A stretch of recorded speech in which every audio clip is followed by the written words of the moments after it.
नमस्कार। आज हम बात करने वाले हैं इंडियन पीनल कोड की एक बहुत ही ज़रूरी धारा के बारे में, सेक्शन 498। आपने इसका नाम ज़रूर सुना होगा। ये आप कह सकते हैं एक तरह का कानूनी हथियार है जो पत्नियों को घरेलू क्रूरता मतलब डोमेस्टिक क्रूएल्टी से बचाता है। तो चलिए आज इसी कानूनी ढाल के हर पहलू को बिल्कुल आसान भाषा में समझते हैं। तो आज हम क्या क्या समझने वाले हैं? सबसे पहले हम जानेंगे कि ये सेक्शन 498 आखिर है क्या। फिर हम इसकी पूरी लीगल प्रोसेस को स्टेप बाय स्टेप देखेंगे। इसके बाद बात होगी कि इसके तहत क्या अधिकार और प्रोटेक्शन मिलते हैं। और हाँ, इससे जुड़ी जो आम गलतफहमियां हैं, उन मिथकों की सच्चाई भी जानेंगे। और सबसे आखिर में ये समझेंगे कि अपने केस को मजबूत कैसे बनाया जा सकता है। तो चलिए शुरू करते हैं सबसे पहले सवाल से। आखिर ये धारा 498 है क्या? देखिए, ये सिर्फ कानून की किताब में लिखा एक सेक्शन नहीं है। इसे एक कवच की तरह समझिए, एक शील्ड जो शादीशुदा महिलाओं को उनके पति या ससुराल वालों की तरफ से होने वाली किसी भी तरह की क्रूरता से बचाने के लिए बनाया गया है। अगर हम इसकी कानूनी परिभाषा को देखें तो सेक्शन 498 का सीधा सा मकसद है एक शादीशुदा महिला को उसके पति या पति के रिश्तेदारों से होने वाली क्रूरता से प्रोटेक्ट करना। और यहाँ सबसे बड़ी बात क्या है पता है?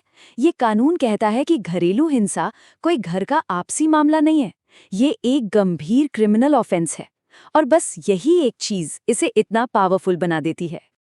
अब सवाल ये उठता है कि क्रूरता मतलब क्या? क्या सिर्फ मारपीट? नहीं, बिल्कुल नहीं। और यही इस कानून की सबसे खास बात है। इसका दायरा सिर्फ फिजिकल एब्यूज तक ही नहीं है, इसमें मेंटल और इमोशनल क्रुएल्टी भी शामिल है। जैसे लगातार ताने मारना, बेइज्जत करना या फिर मायके वालों से बात करने पर रोक लगाना, ये सभी क्रूरता है। और हाँ, दहेज के लिए तंग करना या कोई भी ऐसा काम करना जिससे किसी की जान या सेहत को खतरा हो, वो तो इसमें आता ही है। और अगर कोई इस कानून को तोड़ता है तो इसके नतीजे भी काफी गंभीर है। सेक्शन 498 में अगर कोई दोषी पाया जाता है तो उसे 3 साल तक की जेल हो सकती है और जुर्माना भी लग सकता है, या फिर दोनों भी। तो ये सजा खुद बताती है कि कानून इस अपराध को कितना सीरियसली लेता है। अच्छा, तो हमने कानून तो समझ लिया, पर सिर्फ कानून जानना काफी नहीं है, है ना? उसे इस्तेमाल करने का प्रोसेस क्या है, ये समझना भी उतना ही जरूरी है। तो अब हम यही देखने वाले हैं कि शिकायत दर्ज करने के पहले कदम से लेकर कोर्ट के फाइनल फैसले तक ये पूरा सफर कैसे तय होता है। देखिए, इस पूरी प्रक्रिया को हम मोटे तौर पर 3 हिस्सों में बांट सकते हैं। पहला स्टेप है एफआईआर दर्ज करवाना। ये समझिए कि यहीं से कानूनी कार्रवाई की ऑफिशियल शुरुआत होती है। इसके बाद दूसरा स्टेप आता है पुलिस इन्वेस्टिगेशन का, जहां पुलिस मामले की जांच पड़ताल करती है, सबूत जुटाती है। और फिर तीसरा और आखिरी स्टेप है कोर्ट की कार्रवाई, जहां मामला अदालत में पहुंचता है, दोनों पक्षों की सुनवाई होती है और फिर फैसला आता है। अब एक बात जो इस पूरे प्रोसेस में बहुत बहुत इंपॉर्टेंट है, वो है टाइमलाइंस का ध्यान रखना बेहद जरूरी है। जैसे क्रूरता की आखिरी घटना के 3 साल के अंदर अंदर एफआईआर दर्ज करानी होती है। अगर इससे ज्यादा देर हुई तो केस कमजोर पड़ सकता है।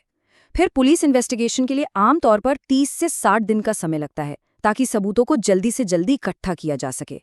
कोर्ट भी कोशिश करती है कि 6 महीने से 2 साल के अंदर ट्रायल पूरा हो जाए, ताकि इंसाफ मिलने में देर ना हो।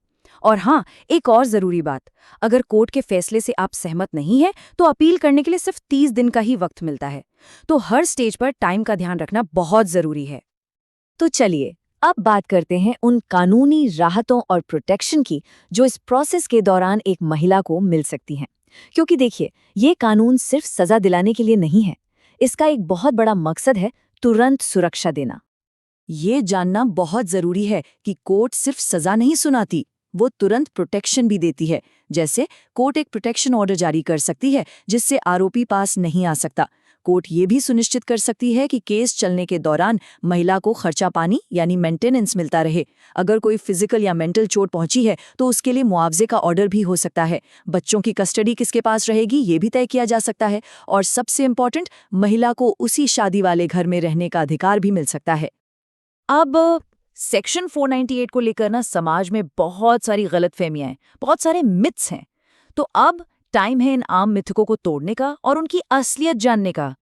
शायद सबसे बड़ा मिथक तो यही है कि ये कानून सिर्फ और सिर्फ दहेज के लिए है। जबकि हकीकत यह है, जैसा कि हमने पहले भी बात की, कि इसका दायरा बहुत बड़ा है। ये हर तरह की क्रूरता को कवर करता है, चाहे वो फिजिकल हो या मेंटल। एक और बहुत बड़ी गलतफहमी है कि सबूत के तौर पर सिर्फ मारपीट या दिखने वाली चोटें ही मानी जाती हैं, लेकिन ऐसा नहीं है। कानून मेंटल क्रुएलिटी को भी उतनी ही गंभीरता से लेता है। हाँ, ये सच है कि इसे साबित करना थोड़ा मुश्किल हो सकता है, पर नामुमकिन नहीं। धमकी भरे मैसेजेस, अपमानजनक बातचीत की रिकॉर्डिंग या फिर गवाहों के बयान, इन सब के जरिए इसे कोर्ट में साबित किया जा सकता है, और ये प्रोटेक्शन पाने का एक पूरी तरह से वैलिड ग्राउंड है। और हाँ, एक बात जो हम अक्सर सुनते हैं कि इस कानून का बहुत गलत इस्तेमाल होता है, झूठे केस होते हैं। देखिए, इस चिंता को समझते हुए ही सुप्रीम कोर्ट ने भी गाइडलाइंस जारी की हैं। अब शिकायतों की पहले ठीक से जांच होती है और एकदम से गिरफ्तारी नहीं की जाती। कोर्ट हर मामले को बहुत गहराई से देखती है। और ये भी याद रखना जरूरी है कि झूठी शिकायत दर्ज करवाना अपने आप में एक दंडनीय अपराध है। तो ठीक है, हमने कानून समझ लिया, उससे जुड़े मिथक भी दूर कर लिए। तो अब आते हैं सबसे प्रैक्टिकल सवाल पर कि एक मजबूत केस बनाने के लिए क्या क्या करना चाहिए। चलिए, पहले उन आम गलतियों की बात करते हैं जो एक अच्छे खासे केस को भी कमजोर कर देती हैं, जैसे एफआईआर दर्ज करवाने में बहुत देर कर देना। इससे कई सवाल खड़े हो जाते हैं। या फिर चोट लगने के बाद तुरंत मेडिकल जांच न करवाना, ये तो सबूत मिटाने जैसा ही है। इमोशनल एब्यूज का कोई रिकॉर्ड ना रखना, जैसे कोई मैसेज या डायरी, ये भी केस को मुश्किल बनाता है। और हाँ, सही समय पर किसी वकील से सलाह ना लेना, ये शायद सबसे बड़ी गलतियों में से एक है। तो फिर एक मजबूत केस के लिए करना क्या चाहिए? ये चेकलिस्ट आपके बहुत काम आ सकती है। सबसे पहले एफआईआर जितनी जल्दी हो सके उतनी जल्दी दर्ज कराएं। अगर कोई फिजिकल चोट है तो 72 आवर्स के अंदर मेडिकल रिपोर्ट जरूर लें। मैसेज, फोटो, जो भी डिजिटल प्रूफ है उसे संभाल कर रखें। ऐसे भरोसेमंद लोगों को पहचानें जो गवाही दे सकें।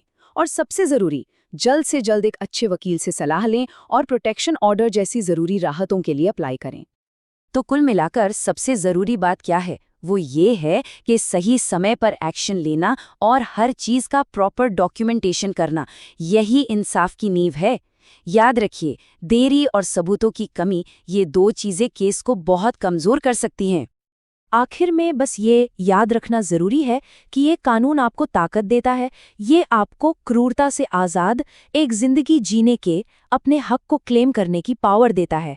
और इस पूरे प्रोसेस को समझना इंसाफ पाने की तरफ पहला और सबसे जरूरी कदम है। तो आज की ये सारी बातचीत हमें एक बहुत ही अहम सवाल पर लाकर छोड़ती है कि जब हम किसी कानूनी प्रक्रिया को समझ लेते हैं तो ये इंसाफ तक पहुंचने के हमारे सफर को कैसे बदल सकता है।